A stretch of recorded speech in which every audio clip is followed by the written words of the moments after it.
What's the deal, my people? You know this is Don Tune and Teflon, and I'm back here at you another one. And this one is the lie breaker of lies. And you know what that means? That means if cats got theories out there, me and my man Mo, we gonna be here with y'all in the chat, and we are going to talk about all these theories and tell you if these theories are legitimate or if these theories are pieces of shit. Now, first, as you can see, I am not where I'm normally at. I am down in New York City. I'm at my sister's house, and my nephew has graciously let me use his room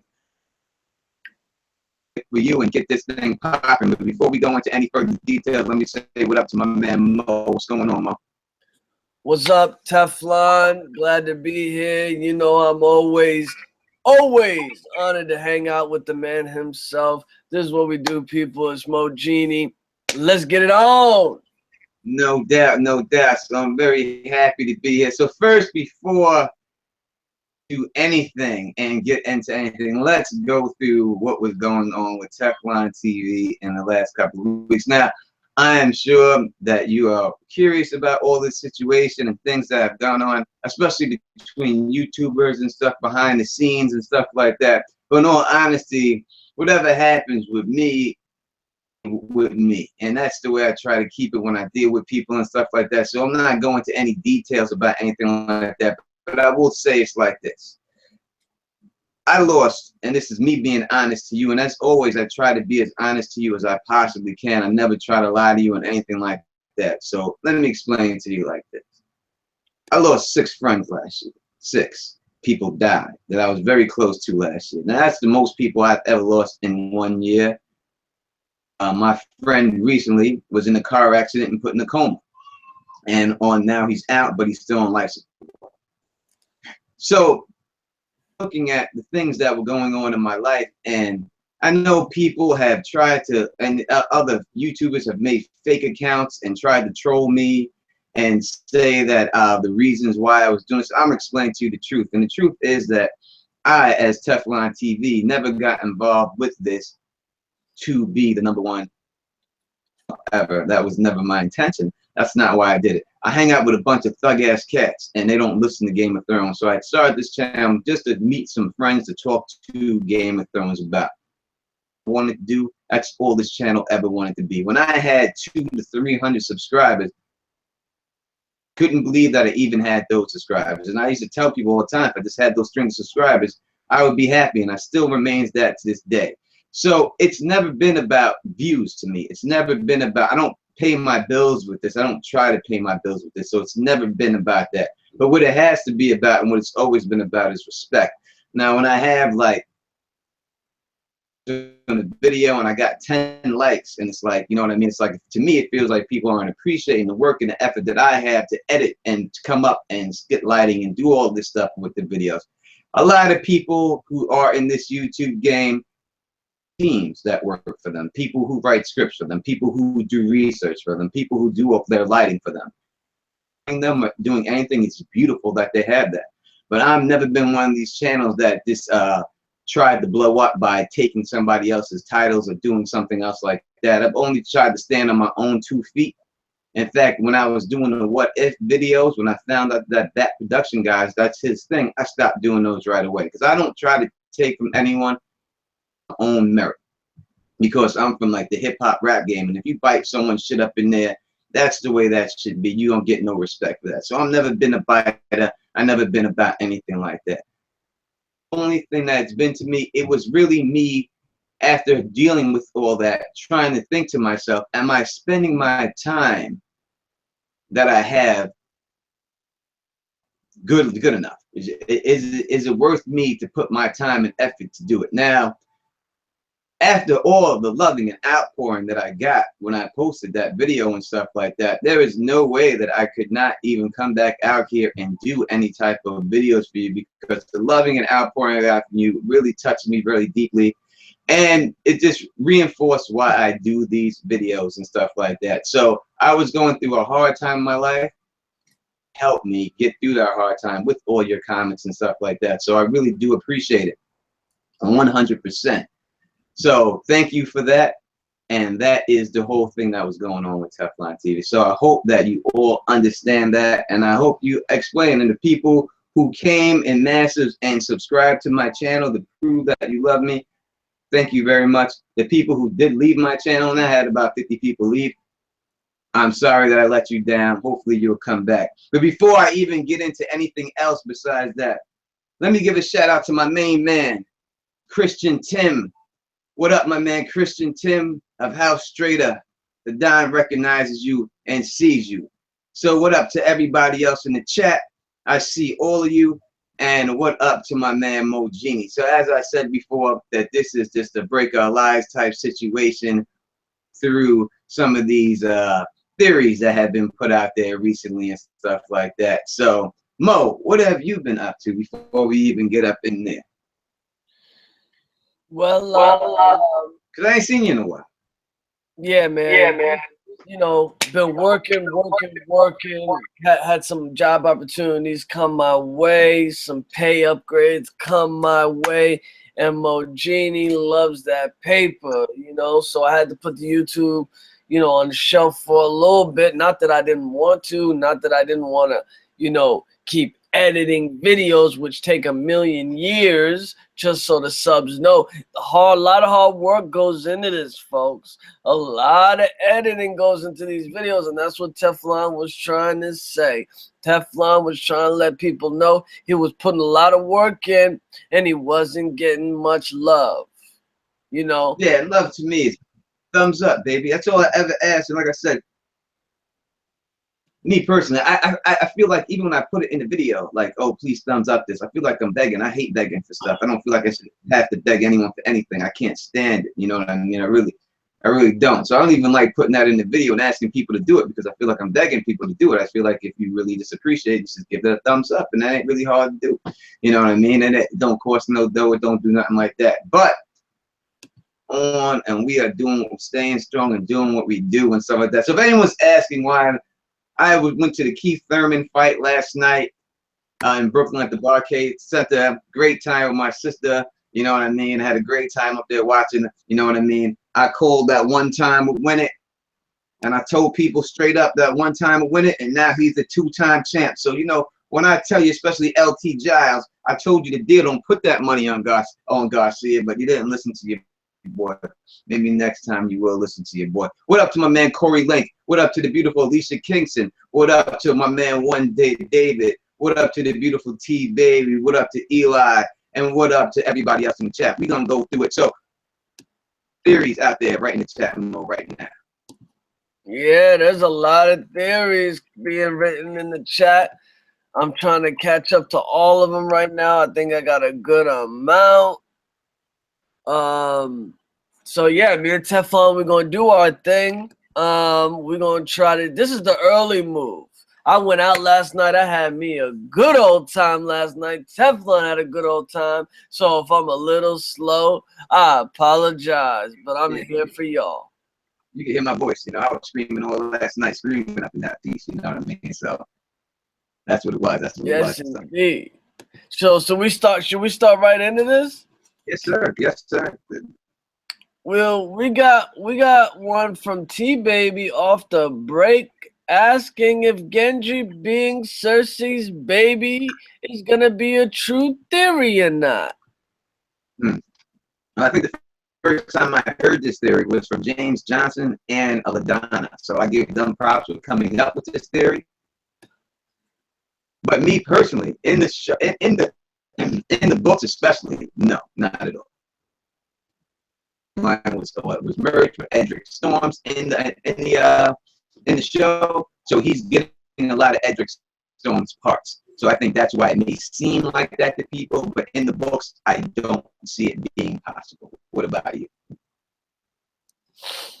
I want to believe that this theory, you know, is true, because it's just, why would George R. Martin just throw that in there that Cersei and Robert had a black-haired baby together, and, you know, then that baby all of a sudden dies, supposedly. That baby dies, when really that baby could have been whisked away and put in an orphanage, because Cersei couldn't stand having Robert's child.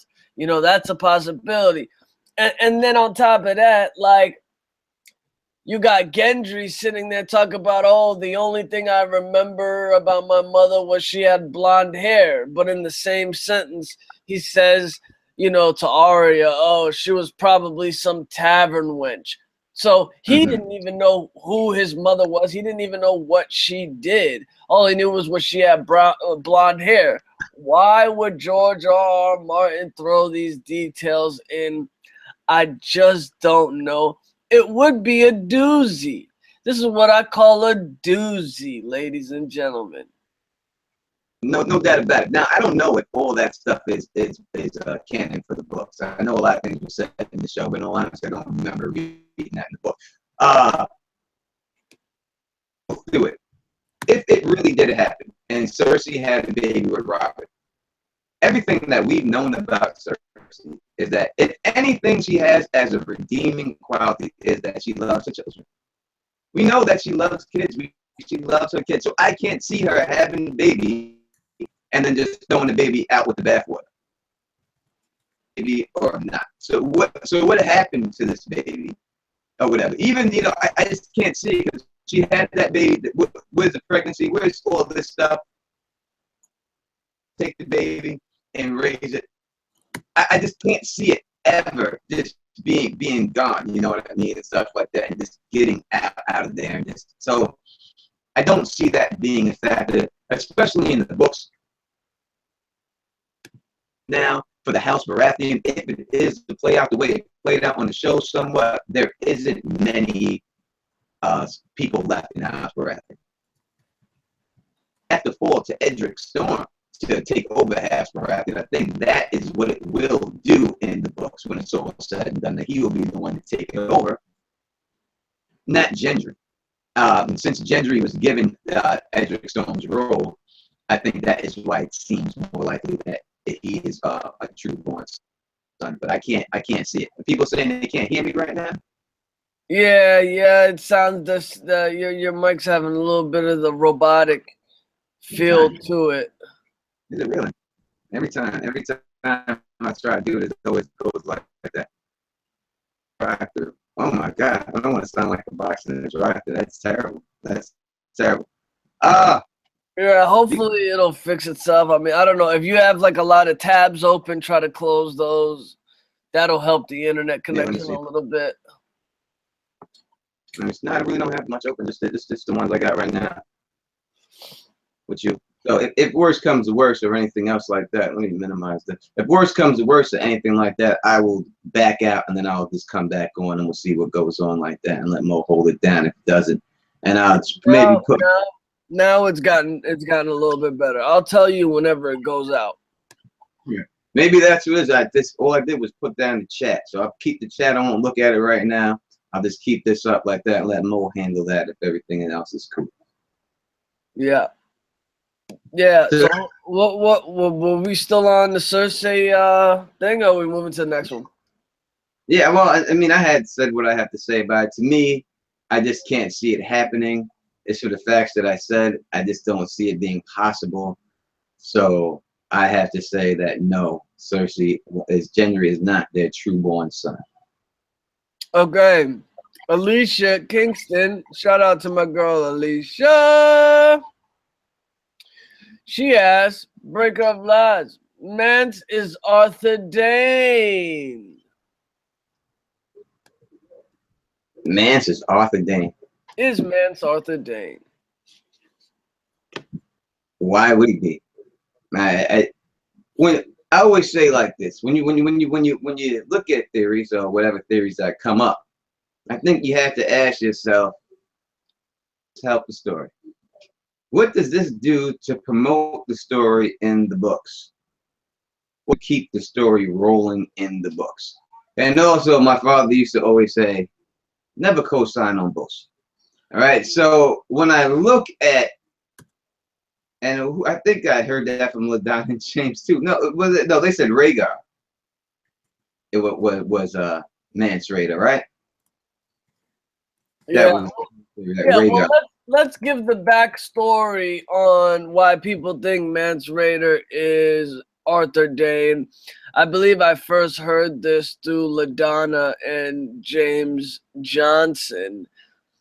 Basically, they believe that Rhaegar didn't die on the trident. It was actually Arthur. Hold on. They got a couple crazy theories. They got one theory where Rhaegar didn't die on the trident. It was actually Arthur Dayne who died for Rhaegar on the trident. They glamored, and Arthur Dayne sacrificed his life so that Rhaegar could go and become Mance Rayder and live with the wildlings. That's one of the crazy ones. So let's start with that one right there. If that happened, the bottom line, the reason why I can't say that happened is that they both died, right? We've seen it; they're dead. Or even if Arthur Dayne did go and fight in Rhaegar's armor and lose to Robert Baratheon, and then Rhaegar was really in Arthur Dayne's armor when Ned Stark got there, they both died. So what would be the sense of putting that in the story if they're both dead? So it makes no sense for that to happen, and that is the reason why I cannot go along with that. Like I like the way, you know, LaDonna and James think. They really make you like really think, you know, they make you think of like the words between the lines. You know, it just makes no sense to me. Why would, you know, like what glamoring abilities did Rhaegar have so that Arthur Dayne could glamour himself? I mean, yes, Rhaegar and Arthur Dayne were best friends, but would Arthur Dayne, one of the best swordsmen in the land, a Kingsguard who's sworn to his oaths, would he just give away his life so that his friend Rhaegar could live and live in solitude somewhere? Yeah, and purposely too. Would Robert have won that battle if it was Arthur Dayne one-on-one? I don't think Robert would have beat him. I think if it was Arthur Dayne up there one-on-one, Arthur Dayne would have beat him. From every story that we've seen or we've heard about Arthur Dayne, he wins. He's the best fighter there is. There's no beating him. You know, the Tower of Joy, he basically fought all those guys almost by himself, single-handedly, at least 4-on-1 at one point, and still almost beat all those people. So I just can't see it being, especially when you get to the Tower of Joy, and it says specifically, "Woe to the usurper if we were there," stating clearly that if they were there at the Battle of the Trident, they would have won that battle. And when you look at that team that they had, Barristan Selmy, Arthur Dayne, who's beating them? It would have been they would have ran through people. It would have looked like that dude from Lord of the Rings, just smashing people from side to side, and all these people just going flying and stuff. You know, like Sauron and shit. If those guys are back to back fighting, so it is not possible for that to happen. So now that the next one, I guess, to me is what they say that now he is Mance Rayder.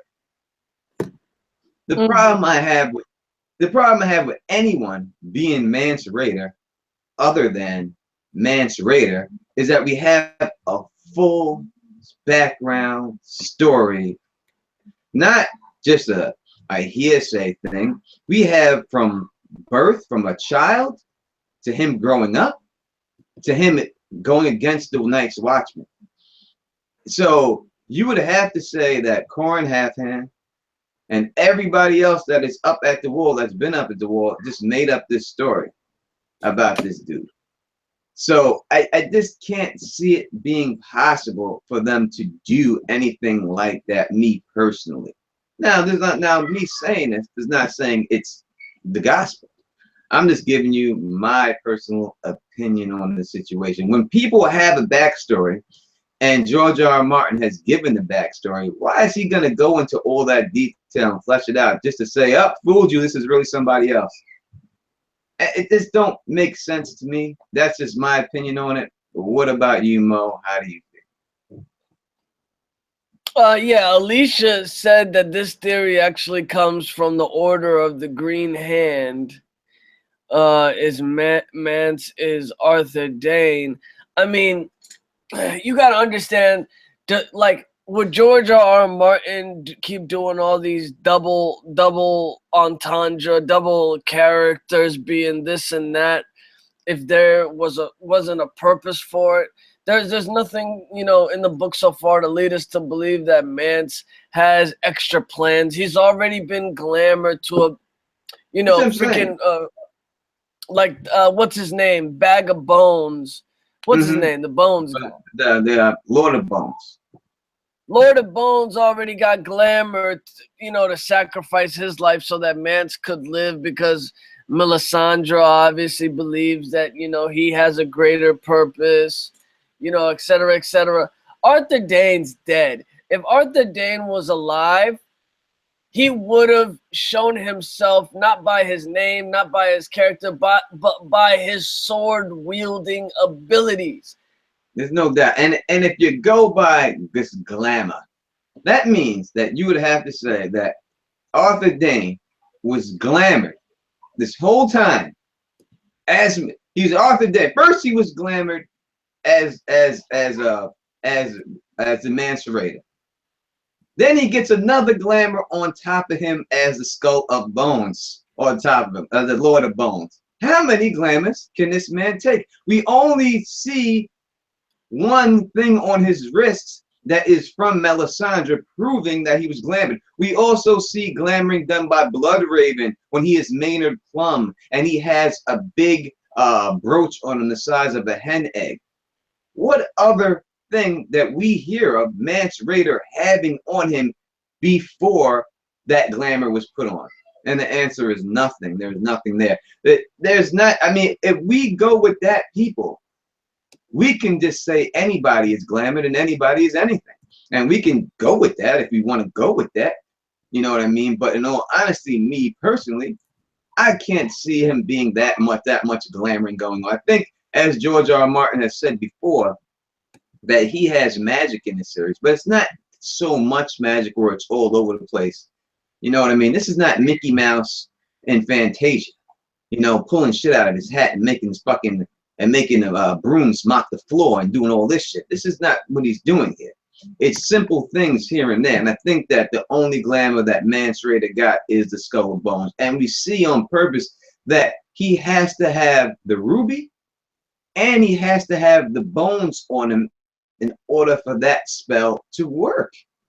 Even that effective without those two things. So what would this man have had that we have been shown on his person that would make him seem like Mance Rayder? So that would mean also that Dahlia, who thought he was Mance Rayder, is really not Mance Rayder, and never got past. She's fucking this guy for how long? And she never seen past the glamour. All these people that are around him have been around him that long, and they've never seen past the glamour. It just doesn't make a lot of sense for me to think that it would be able to hold up that spell for such a long time. And what magic have we ever heard of Arthur Dayne performing to glamour himself? What magic have we ever heard of Rhaegar performing to set up a glamour? What magic have we heard of Mance Rayder before he met Melisandre glamour himself that he ever performed? The answer is zero. Nothing. So I can't buy that, me personally. But to the people who do, I don't know the whole theory, and maybe I'm sure there's a lot that I'm missing out on it. But to the people who do believe it, I'm not telling you not to believe it. But the Don Tony Teflon, I have to say, I can't go with that. Yeah, I mean, people just want, you know, there to be so many, you know, glamored people out in the story because it makes for a more interesting story. When more people are glamored, a lot of things could happen. Maybe, you know, maybe freaking Robert was glamored when he died in after getting stabbed by the boar, and somebody else took his place. Maybe that's not Robert. Maybe Robert glamored himself to look like Grand Maester Pycelles, and it's really Grand Maester Pycelles that was stabbed, and Robert's just walking around feeble and the glamour walking around. I mean, we can say that then, right? I mean, if everything else flies, you might as well go along with that situation in itself too. But I mean, I heard the thing, Ned Stark, before he got his head chopped off, he walked inside the birds. even if that, I mean, that's more feasible than a glamour at all. But even if that happened, what does that mean? I mean, the whole purpose of absolutely nothing. I mean, none. The whole purpose of Ned Stark being dead is that the main character died in season 1, just like that. He has to die. But what would it matter if he was inside of a fucking bird? He wouldn't be able to get out the bird. He'd be in the bird for the rest of his life. And at this time, he wouldn't even know that he was Ned Stark anymore. So I don't see. I think there is magical things going on at the war with Blood Raving, and it's basically walking into the ravens of Mormont and things like that. But as for glamoring, I don't see it being possible that that's been all that glamour stuff going on at the war. That is just me, and that is just the way I feel about it. Yep, me too. All right, let's go on to the next question. And don't worry, guys, every single question that's been asked in the chat has been written down by me. We will get to every single one of them. Don't worry. Next one we got is Simran Singh asks, do you guys think R+L is 100% for the books? Because recently I've been watching Order of the Green Hand videos, and they're saying N+A=J. They seem to back it up with some brilliant text proof. And let me first say, I've seen a couple of videos of these guys, Order of the Green Hand, and a lot of the theories have been definitely discredited as not being true. You can see that on a couple of posts people have had on Reddit. They've got some good, thoughts, but a lot of the theories are incorrect. So what are you thinking about this here? R+L, is it 100% Teflon, or is R+L=J? It is 100% R+L=J. I don't know why people wish to fight it. I mean, you've been shown it on TV. This was a big revelation. When you have Jon Snow's face fade into Lyanna's, you know the deal. This is what it's always been. I know that people may say that, oh, it's not exciting. It was exciting because it took people over 20 years to figure this out. But now that it's been figured out, that people just want it to be something else. Now, the whole Assured Dayne situation is a tantalizing situation, and there may be something else to it, but it has nothing to do with Jon Snow's birth. He has to be Rhaegar's son. This is the story. This is the reason why the whole beef started. This is the Song of Ice and Fire. I don't know what they have to show you. Do you need to see Jon Snow, Kit Harington's head come between this lady's legs and then pull out? Is that what you need, bearded and all? Do you need to see that to believe? What else can they do if they're giving you a fade from that lady's face to his face? This is what it is. They're not just doing it just to do it. The show is only going to touch on the main things in the books that are the most important in the books. That is why we have the characters we have in the show and certain characters that are omitted. This is one of the biggest things in the books, is Jon's parentage. And I made a video, as T-Baby will tell you. I got a lot of videos, but I made a video before, and people had told me before Jon Snow's sigil, they said, Jon Snow's a bastard, and it wouldn't matter if he's Rhaegar's child because he's a bastard. And I said in that thing, I said in that video, and I'll say it to you right now, we know Jon's a bastard. Ever since he's been introduced to you, he was a bastard. The whole story of Jon Snow is not going to be he is now a great bastard. It's going to be that he's never been a bastard at all, but he lived through bastard eyes. He's seen the world through a bastard's eyes. The same way Egg, when he went around with Dunk, seeing the world as a regular common person, and that made him a better king when people didn't know who he was. That is the story of Jon Snow. He has seen the world through being a bastard, yet the whole time he is the true heir of Rhaegar Targaryen and should have been king of Westeros. That is what it is. It's no more, no less. Period. I mean, you can look in a cloud and you can see whatever you want to see, but it still remains a cloud. This is what it is. I'm sorry if people want it to be more than that. But it's just not. It has to be that. If it's not that, then George R. R. Martin's a terrible writer. Because he set it up to be that from the beginning. He's not going to make something so hard to decipher that the average reader would have to read the book 15 times to get it.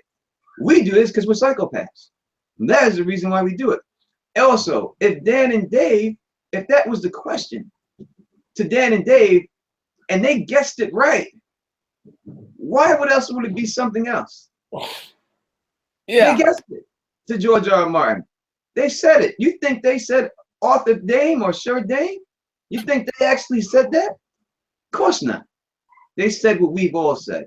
R plus L equals J. And that's what it is. R plus L equals J is the only absolutely 100% confirmed theory in A Song of Ice and Fire. There is no other theory that's been confirmed that I know of. And the reason that it's confirmed is because Dan and Dave were allowed to do the reveal on the television show. Correct. They would not have been able to do this if it wasn't confirmed. And number two, they wouldn't have even been allowed to do the television show if they didn't give George R. R. Martin the right answer. So of all the millions of theories out here, folks, the millions of theories that drive us crazy day and night trying to figure out of all of them, R plus L equals J is the only confirmed one. So anybody trying to discredit it or trying to make their own theories about why it's not are just trying to get publicity. They're just trying to get publicity so people can go view their video, and et cetera, et cetera, et cetera. It's confirmed. It's done and dusted. It's a 20-year-old theory. Period. I mean, I just, as I said, what else? Why else wouldn't that be? How does it make sense for Sir Dayne to be Jon's mother? How is that the Song of Ice and Fire? He is the Song of Ice and Fire. This is what it is. How would it make it a better show or a better theory, a better book if he was Sir Dayne's son? How does that change the story to the better? What does that do? There's absolutely nothing. Zero. It has to be Lyanna and Rhaegar. It has to be that. That's why it works. Sorry, folks. And that's all it is. And I'm sorry that that people think anything else but that. But that is definitely what it has to be, without a doubt. Now, I know before I may have sound choppy. Am I still sounding good right now, Mo? Yeah, you're straight right now. All right. So let me give a shout out to my man Christian Tim again, in case he didn't hear it because I sounded choppy. What's up to my man, Sir Christian Tim? The Don sees you and recognizes you. All right. So, and what up to all 93 people watching right now? I do 100% appreciate you all being there. What up to everybody in the chat? You know, we'll go through it in a little bit. I'll go back over there and look up, but I don't want to pull up that screen again and then go choppy again because that's up. So that's the reason why I'm not looking at the chat. But Mo is holding that down. And is there another theory that needs to be questioned? Now, I don't want to be picking on people or picking. I'm just going by whatever the people are putting out there.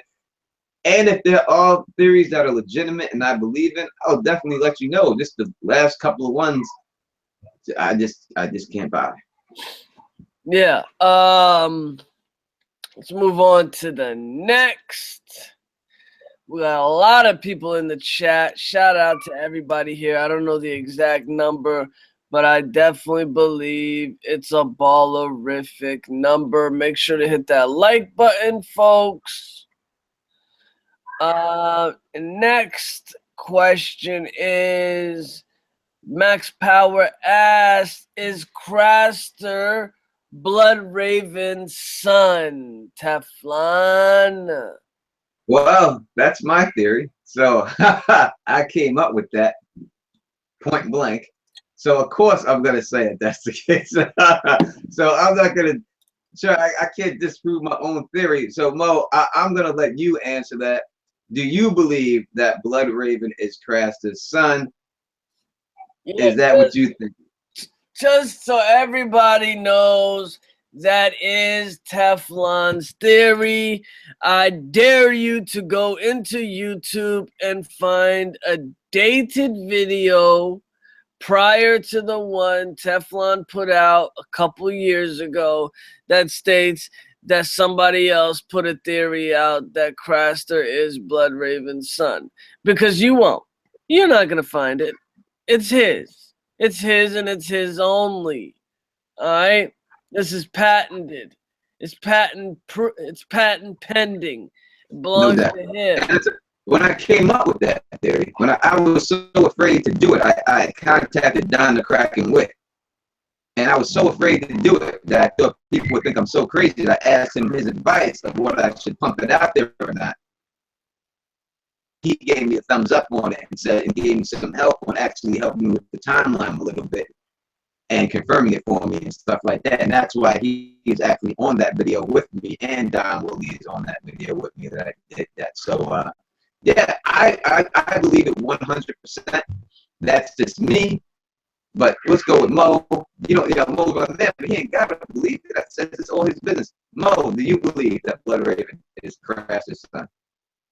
I mean, father. This is such a weird theory. When I watched your video and the points that you laid out there, I mean, a lot of it makes sense.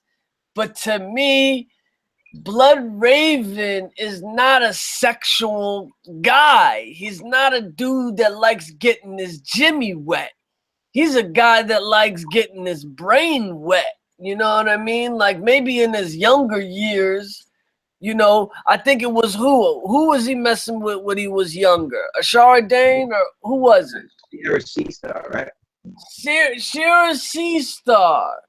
You know, in his younger years, yeah, he liked to get his whistle wet. You know, and I mean, it's possible. Craster's like, what, 50 years old? So 50 years ago, I believe Shira Seastar was still, you know, in and around Westeros. So it's definitely possible. And I mean, the second that you leave the Night's Watch, just like Mance Rayder did, you go and try to get your whistle wet. You know, Mance Rayder bounced out of the Black Brotherhood, and he married who was it? Dahlia. Mm-hmm. You know, and that's what most brothers do. And most black brothers, they go to Mole Town to get their whistle wet. You know, so definitely, you know, Blood Raven could have gone and got his whistle wet from a lady at Mole Town. And because why is Craster in the woods by himself? Why isn't he living with other wildlings? So yes, I do believe that Craster is. I was gonna say I don't believe it, but after I'm thinking about it a little bit more and thinking about usually when guys desert the Brotherhood, the first thing they go do is get their whistles wet. You know, Sam over here getting his whistle wet, even though he didn't leave the Brotherhood. As soon as they roll out, you know, Jon Snow, as soon as he left the Brotherhood, he went and got his whistle wet. This is what guys do. So I'm going to ride with you. I definitely think that, yeah, I appreciate it. Blood Raven is Craster's father. I do appreciate you riding with me, and I will say I'm not going to sit here and defend my theory. You can watch it on. It's called The White Walker's Monster. Is the name of the video. There's a link in the description of all my videos to that video because I'm very proud of that theory. That's why I put it up there and everything. I will say this: I pull and listen. Anyone has the right. Anything I put out. Anyone has the right to make a video or say anything about any theory that I come up with. They disagree with it. They have the right to say what they want. You're not going to hurt my feelings. If I'm wrong, I'm wrong. It's not going to break my heart. You know what I mean? It's just something that I came up with and I put out there.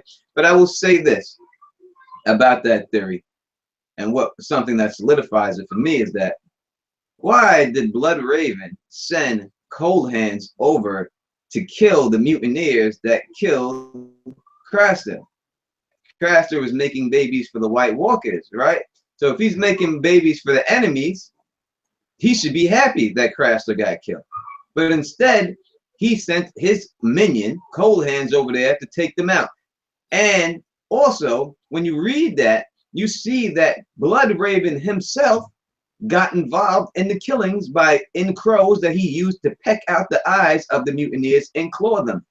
So when you see, like they say, a crime of passion, someone gets stabbed and stuff like that, you know, it's a crime of passion to get stabbed 52 times. That's what it reminds me of. Why is he getting directly involved himself? You don't see him get directly involved in any type of murder ever but this in the books. So why would he get directly involved unless it was personal to him that he killed his child? And it's just weird to me that Craster is sitting alone right out there in his own little castle type situation, and no one fucks with him. The wildlings don't fuck with him. White Walkers don't fuck with him. Night's Watch don't fuck with him. He's got all these chicks there, but nobody fucks with him. You know, it's just real weird. But that video of the White Walkers monster, if you want more details, I'm not going to it now. But and as always, if you don't agree, then you have the right not to agree, but just let me know my theory if you make a video about it and why you don't agree with it. And I have no problem with defending any position I'm in. And if it was not right and you were able to disprove it, I would be the first one to say you were right and I was wrong. I'm not hurt my feelings on something in the book that was written by another man. Why would I get my feelings hurt about that? Yeah, it's just that Craster's a dumbass. So you would think the offspring of Blood Raven will be a little bit more smarter. And well, it's not, you know, and he could be half wildling, right? Huh? He's half wildling too. Huh? He's half wildling too, right? His mom's from a wildling, so you know, maybe he picked up his smartness more on that side than his dad. And he wasn't raised by his dad. I don't think that it would be a situation where Blood Raven's smartness or anything would rub off on him, because he had never met his father. He only was raised with his mother. Yeah, and like, you know, he like for a wildling to live out in the woods like he has for all those years by himself, he has to have some special powers. He might have even been a skin changer. It's very possible that he was a skin changer and, you know, did his thing, because the guy was living out in the woods by himself when all the other wildlings, you know, lived wherever they lived, the Fist of the First Men or wherever the heck the wildlings lived. You know, why did he specifically decide to live there? And you got to think, he was the only wildling that, for a better word, for lack of a better word, helped rangers when rangers would go scavenging out into the haunted forest. You know, like that was a pit stop. You know, why would Craster help the Black Brotherhood? You know, help them just to get some free southern wine and free axes and weapons? You know, nah. He, like, wildlings hate the Black Brothers. So there has to be something else there, you know, and George R. Martin gives the people, you know, clues that you got to use. You got to use your noggin. You got to use your noggin, folks. And see, a theory like that, as I said, that is a theory that is inside the plot. That's inside the books. That something that George, I would think, would make something like that, more than some type of situation with a main character like Jon Snow mother being someone else. You know, I'm not saying it. You know what I'm saying? If it's a main character in the show, it's not going to be anything crazy that everyone can't figure out. But if it's something that's a minor type situation that truly will have some effect on the books in the end when you read it, but not too much of an effect that it hurts the story, I think it's more a theory like that. And I think that's how he writes his theories in this book. I think I got the disease from it. And the last thing before we move on to the next theories is Craster sacrifices his boys to the great others. And a lot of us believe that Blood Raven is the great other or works for the great other. That the Night's King actually works for Blood Raven, or Blood Raven works for him, the Night's King, vice versa.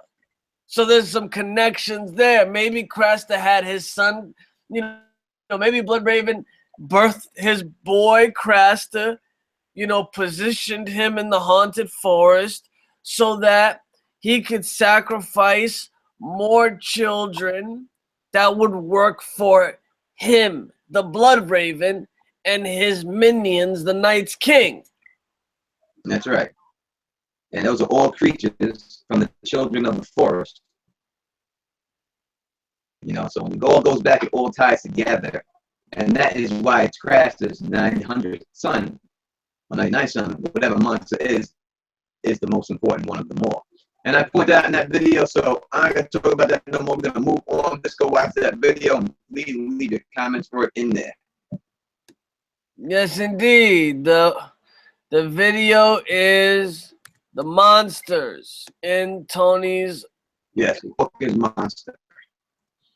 All right. Next theory is from one true David Adams, our main man, David Adams.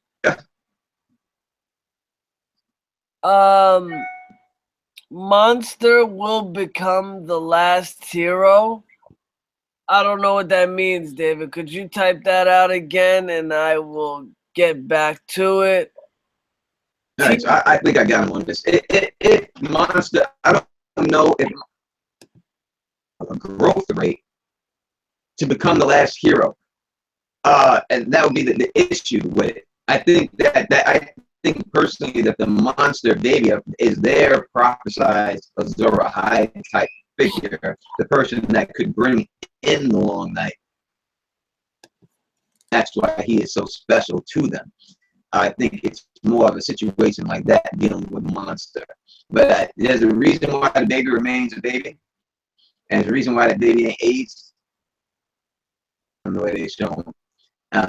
You can hear when Val talks about him, she notices that there's something crazy about the baby. In fact, she's the one who names him monster. And with the baby, I think we just got to wait a little bit more for the books to find out. Yeah. Alrighty. The next question is from T Baby. Jaime is a great man, more pussy, but that's my opinion. I don't know what that means, T Baby. Are you saying that Jaime is not a good man at this point of the story? He's had a hell of an arc, if that's what you're talking about. Oh no. Type. Yeah, great. Go ahead, Teflon.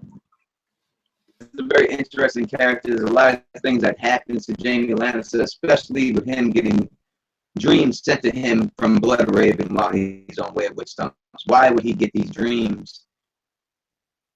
Him is more of the issue to me. What's the importance of Jaime Lannister to receive these dreams? And the only thing I could say, I've said this before, and I'm still going to believe it, whether people believe this theory or not, and this is obviously not a theory that I've come up with, this is a theory that has gone out there and been around, is that Lannister twins could be Targaryens. Now, if anyone of those Lannisters are going to be Targaryens, to me, it would be the twins. It would not be Tyrion. I think they try to point you in the direction of Tyrion by saying that he was born with a tail and this, that, and the other, to try to get you there to believe that. Blood Raven sending dreams out to people. He usually only sends these dreams out to Targaryens and Starks, and they're definitely not Stark. He is a Targaryen. There'd be no other reason why they would send these dreams when he has these dreams with him with the glowing silver sword. with Brienne. He's back to back with her. When you have these other things with him, there's no other reason for him to be getting these dreams if that is not the case. I would think it would be more ironic and ideal that if the babies that Jaime Lannister really wanted, the ones that he had, and the ugliest one that he don't want is the one that he really had. I think it would be more fitting in the books for it to be like that than it to be the other way around. That Jaime was right the whole time saying Tyrion was never his son. I can't believe it. That doesn't make a good story. So I can't believe it would go down like that. But the other way, with the twins who he loves so much not really being his sons and he wishes that they were, I think that is more, if it's going to be anything, it's going to be that.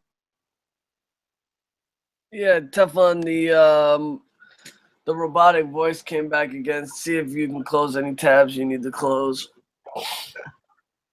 All right. Next question is from Alicia. Shout out to Alicia. The Weirwood trees are actually all dead. Is it back? Is it sounding better or is it still choppy? No, it's better. Are the Weirwood trees dead? Yep, and looks like she's saying there's fake ones around. Fake Weirwood trees? Well, the thing is, the majority of the real Weirwood trees are actually all dead. Do you believe that? I would need more than that. I mean, from just that statement, they're not all dead. The majority are probably still alive, especially when they're able to live, if they're undisturbed for thousands and thousands of years, or if they were never disturbed and stuff. I think that all of the trees on the Isle of Faces are alive there. Yeah, Alicia, if you could retype your question again in the chat about the Weirwoods, because I don't think we understand what you're asking exactly. Let's move on to the next one. Damn, I should have got some coffee because Moejii is chilling still from last night right now. Sandra Diaz asks, where do you think Rhaegar Targaryen's body is? Is it possible in the Winterfell crypts with Lyanna Stark? What did they do with his body after the Battle of the Trident? I would assume that it's burnt. I mean, I would think that was burnt. I know I said before that maybe his armor was in there, but I think that's a little unrealistic now. And the reason why I thought that when I first said that was because of John had the dream of him being armored in black ice. So I thought that it was either that he was able to have the White Walker's armor on, which is in the books, like the Predator armor, that it reflects everything. So if he was standing on top of the wall and he was fighting, it would be black outside. He's standing on ice, so it would appear to look like black ice. But now, after the Forsaken chapter has come out, and I did a video on this after we have seen Euron in his full plated black and red armor, that's no doubt the armor that Jon Snow sees himself wearing in the vision, and Jon Snow will eventually get that armor on so he could fight the White Walker, so he can have some protection. Rhaegar's body, I would have to say, is burnt. I can't see it being anywhere else at all. I think that people like Rhaegar, Lyanna Stark, Sir Arthur Dayne, these are people that are dead and not to be returned. If body was somewhere else, then there would be a thing that he's going to be resurrected from the dead to fight against Jon Snow. Don't think that's going to happen. So I would say if his body is anywhere, it was burnt. Yeah, Teflon, the mic again. Mike, it's like it's popping on and off like that. And this is not my regular microphone, people. I don't have have the regular mic with me. I'm just using the mic that is inside. It might be better. It might be better to sign out and sign back in. Really? Is that bad right now? What? Is that bad right now? Yep. Yep. All right. Let me sign off and I'll come right back in real quick. All right, cool. I'll take care of business. I got you. All right, guys. Let me hold off on the theory questions until Teflon comes back. There's the sign off. Let me see. What's up, man? Microphone and unmute it and see if that works. If that works, it's the mute and unmute. I can't even hear you no more. Yeah, but folks, you know, a lot of these, theory videos that are going on right now on YouTube, I've seen a lot of channels just popping up out of nowhere. A lot of these guys got their channels sponsored, so they be getting free subs, you know. They be, hamming it up and, going to establish. Check. What? Is that better? Does it sound better right now? Yeah, now it's better.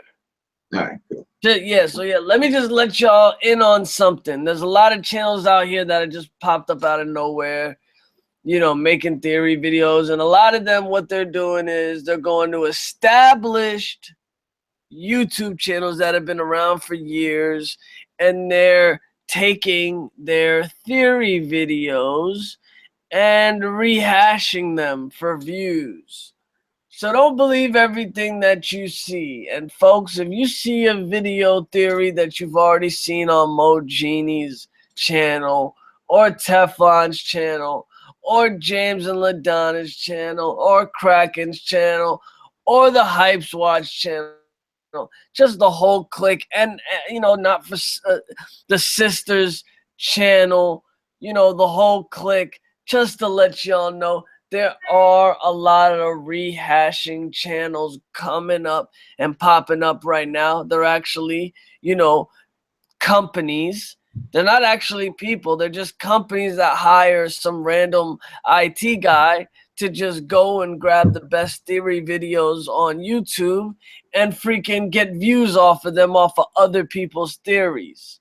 So make sure you pay attention and you know what you're watching, folks. No, I think a lot of times, I think I said this before, what happens is that nowadays, especially that people, when you see people live streaming, people having fun, and people want to get involved and they want to be a part of it, and I think that they start live streaming and they start coming up, but then eventually you have to come up with something. You can't just live stream every video. You have to come up with something of your own if you're going to go that route to establish yourself as a channel on YouTube that does this. So I think that so many things have already been said basically on YouTube, on Reddit, on everything else, that it's really hard with the source material that is out right now to come up with new things. So I think people put spins on the things that already have been put out there, which is nothing wrong with it, because some of their spins could be right. And sometimes when you look at things through different eyes, you can pick up on things. Things that come out right now, there isn't too much that hasn't been said already with the material that's out. And I think the win's a win of a confirmation book to see if a lot of these theories are true or not, more than new theories popping up. Yeah, basically there's a lot of people out here yoking theories and yoking theory videos that a lot of people put effort into, and they're just rehashing it, changing the name of the title, and taking credit for videos that a lot of us took a lot of time and effort reading and researching these theories. So make sure you know what you're watching, folks. I blame the Search of Ice and Fire for a lot of it myself, because when that came out, it made it very easy for people to do it, to search things out and try to a word, and all the words that popped in that's associated with it goes right up, and then people just look at that and try to put two and two together instead of having to read the book and dig through the books and find it like that. So I think the Search of Ice and Fire would try to be a good thing and detrimental more to the community than anything. Yeah, well, the young wolf says, I'm sure it's hard to come up with new theories when the Winds of Winter isn't already out. Well, I understand what you're saying, but established theories that belongs to someone else, and you're just, rehashing it with a couple extra details and then claiming it as your own is just wrong. It doesn't matter that all the theories have been done and dusted. In the GOT. If someone said like Sierra Seastar is Blood Raven and Melisandre's child or whatever it was that your boy made up. If people had came out with that and said that, then people would get on their ass and say, oh boy's theory. But it just seems like when other people steal certain people's theories, people don't want to say nothing about it. They just let it slide. You know what I mean? If someone would steal Preston Jacobs' theory about something, people would call them right out on it and say, you just stole Preston Jacobs' theory. Other people's theories and stuff like that, people just let it slide and just let it go. I guess it all depends who made the theory up that people just want to represent and say it. This video was just about talking about theories and stuff, man, and seeing if we agree with them or disagree. And I think most of them we have disagreed on them, except for mine. I agree with that. But I'm biased there, and I'm totally willing to admit that I'm biased there. So. And that's just the way it is. Yeah, I just, wanted to put my 2 cents. Of course. On that, because there's been a lot of borrowing of theories going on lately on YouTube. So now let's go to the next one. Somebody asks, Jonathan Kimbreaker says, ideas, has there been any pink letter challenges to you? There's not been any, people who have accepted the challenge of me, no. There's the only one who has ever talk to me about the pink letter and anything is Monero Geek TV, and she will get that opportunity to do so. But she is the only one that has anything about ever being willing to get on there and talk to me about it. So yeah. I big up her for even it going on there. And I would like to, we have a couple of people that are candidates for it. We got Ramsey, we got Stannis, and we got Mance Rayder. I would like to probably get one person to represent, and then me doing my Stannis thing, and then we could just see. And it's quite possible Stannis didn't write it, though I think he did. Ramsey wrote it. I don't think he did, but hash it out there and have a little discussion about it live, and then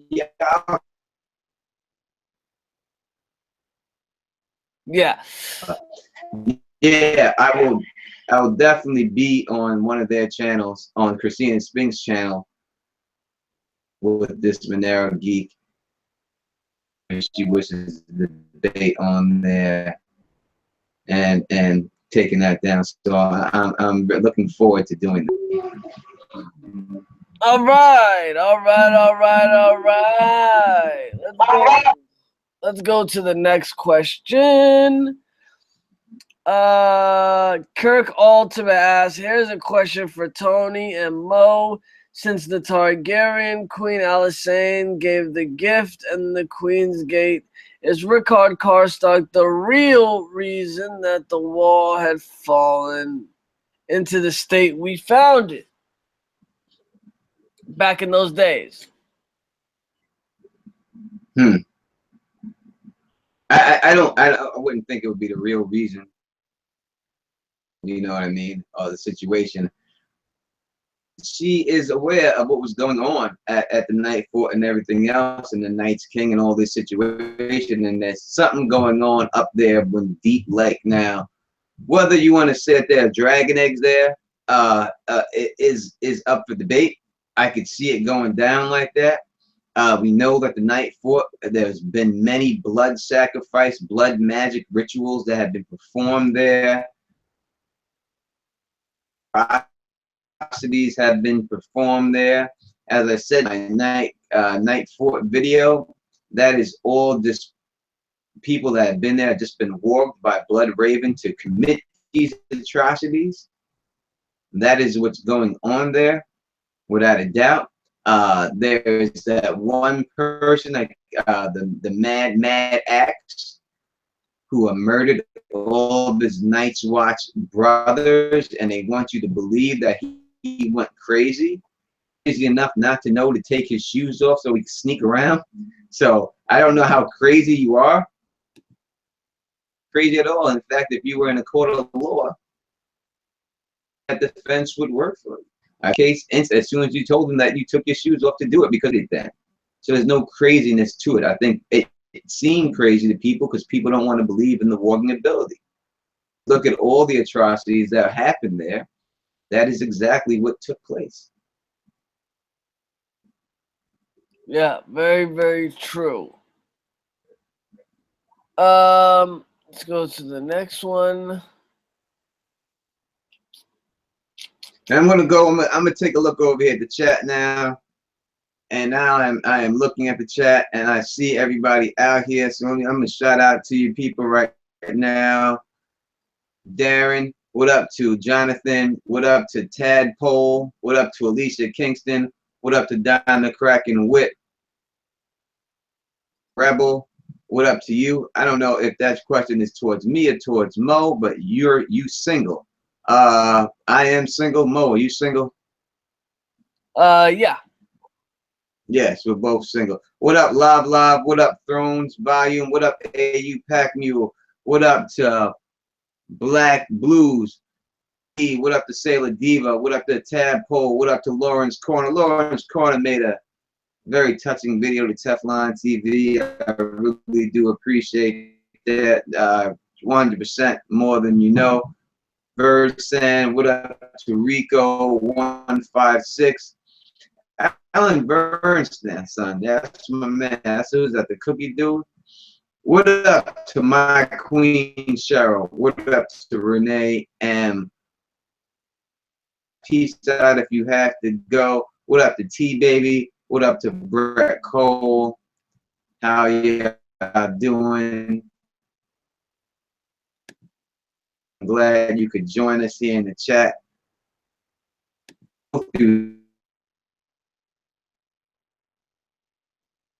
Yeah,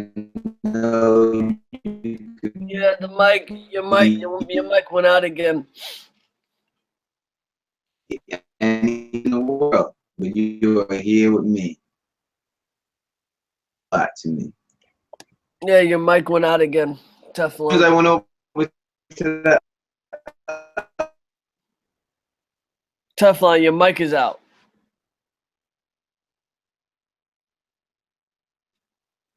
Oh, sorry for the technical difficulties, my people. We are working on it, and I got more stuff. I got more of your questions. We ain't done yet. We got a lot of them. And while Tony fixes his things, Moejii's going to do his thing. That was exciting. Huh? Teflon, you back? Teflon, you back?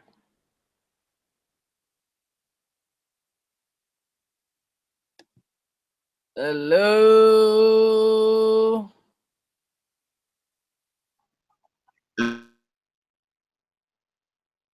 Yo, restart Hangouts, my dude. Do a quick little Hangouts restart.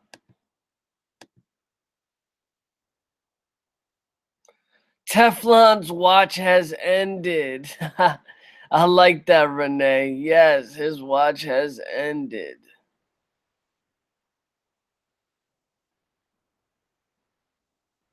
I'm sure he'll be back, though.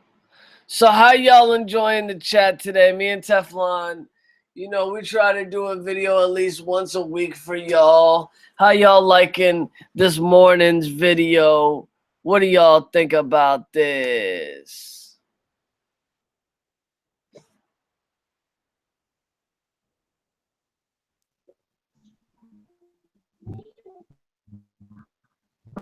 All right, let me see. Is it all right now?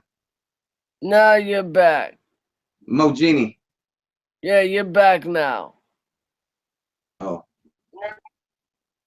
You was out for a while, but you back now. Do you hear me? All right, cool. Just cool. barely. All right, so we're gonna run this for a little bit longer because I'm having these techniques, keep having them. You know, and do like one more question. All right. Let's go on to are the white, this is from Renee. Shout out to Renee. Are the White Walkers Craster's bloodline or Starks? I've heard theories of both. What do you think, Teflon?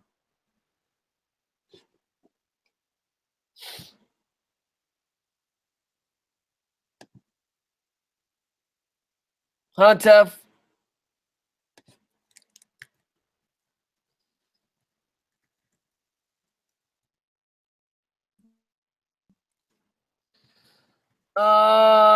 Looks like Teflon is still having his technical difficulties. Give us 1 second, guys.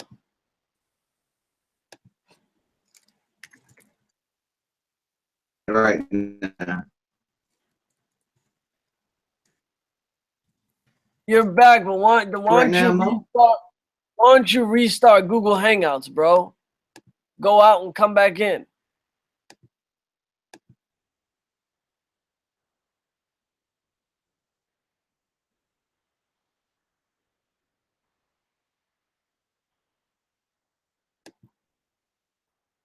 Sorry about this, guys. I think we're gonna wrap this up soon anyway.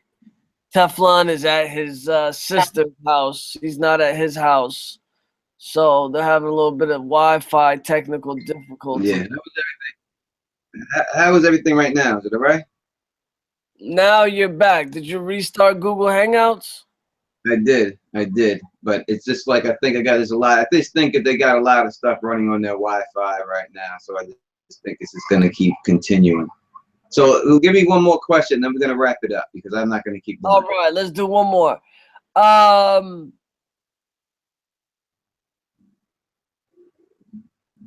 Renee asks, are the White Walkers Craster's bloodline or Starks? I've heard theories of both. I have to say 100% that it's more likely that they're Craster's bloodline, which is Blood Raven's bloodline. They are from the north, but I think it's more because of that more than anything else in the Stark situation. What about you? Definitely from Craster's bloodline. Maybe back in the day, some Starks that were in the Night's Watch may have turned into White Walkers before, but the 99.9% of the White Walkers are of Craster's bloodline. Those are Craster's sons. 100. No doubt. I gotta bounce. I got a 3.5 hour ride back home. Bounce and do that. But before I do, let me see if I can get my nephew to come on here so you can see him real quick.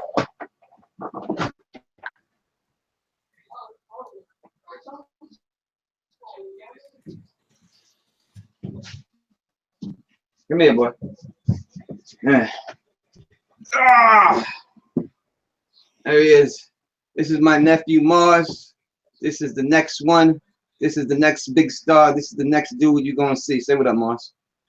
That's right. That's right. That's right. No doubt about it. So, Moejii and everybody in the chat, thank you for joining us today. I'm very happy that especially you, man. Thank you for joining me. I really do appreciate it. Everyone knows, but let these people know where they can find you. Y'all know what it is, folks. It's Moejii, baby. You can find me at Moejii Osman on YouTube, or in the chat right now, you can just put your mouse over my name and highlight it and click it, and it will send you to my channel, and you can subscribe. I do, you know, theory videos. I put my little twist on certain theory videos that you might like. Bits and pieces of commentary. I'm an avid book reader. Like most people, I put the book first and then the show second. Very humble to be here. And we will also be at Ice and Fire Con. Just to let people know that didn't know, in April, we will be there. That's right. So expect to see the Don Tony Teflon Moejii, the Not So Silent Sisters, repping down there at A Song of an Ice and Fire Con. So if you like the way I do this, please thumbs up this, please spread this across the realm, and please subscribe. And until next time, you know who it is. And stay sexy. Can you say stay sexy? That's right. My man.